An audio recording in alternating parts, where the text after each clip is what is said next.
I remember other people's grief a lot. And over time, I started to lose friends to suicide, alcoholism. When I'm in cold water, I'm in the present. I don't brood on the past, and I don't, sit there and try to negotiate a future I don't know about. I'm right there where I'm supposed to be.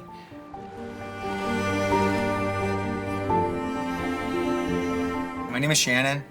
I'm in the U.S. Army. I am a 351 Lima counterintelligence chief warrant officer, and I joined in March of 1990. The Army was literally kind of my last choice. College wasn't really a consideration, so I joined the Army. Since I spent most of the time in the desert, very hot, very thirsty, a lot of beer drinking, I was young. I grew up in the military. Once September 11th occurred, the paradigm kind of shifted. I was recruited to join intelligence from my military police unit, and my first deployment was to Herat, Afghanistan. And that I did as a counterintelligence agent. I was enlisted at the time. It was the impending fear of things worse than death. And right before I deployed, my mother died. She died of brain cancer. That was pretty hard. Then I started to drink.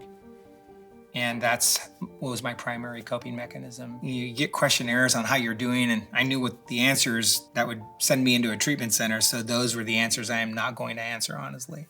A lot of my peer group was in the same boat as me, and so it was a bunch of sick people trying to help sick people. I had met another military member, and she had helped me a lot.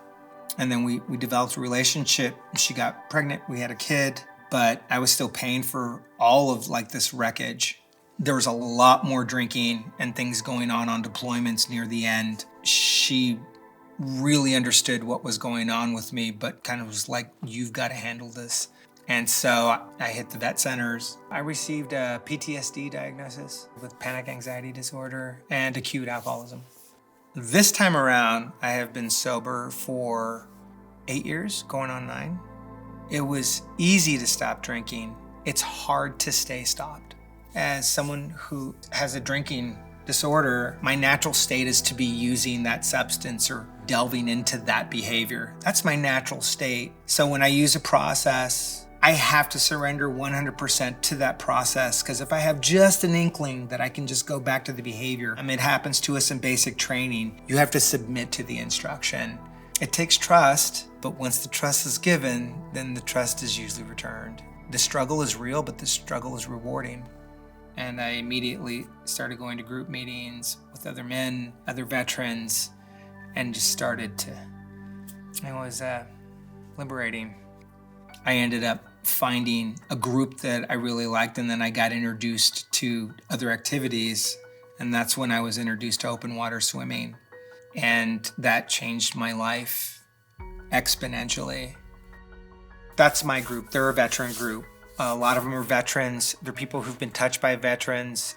I like watching them when that light goes on of you're out in the middle of the bay between the pier and between Alcatraz Island, and you see them look up and look around like, man, I'm really doing this. And it's like, yeah, you're really doing this.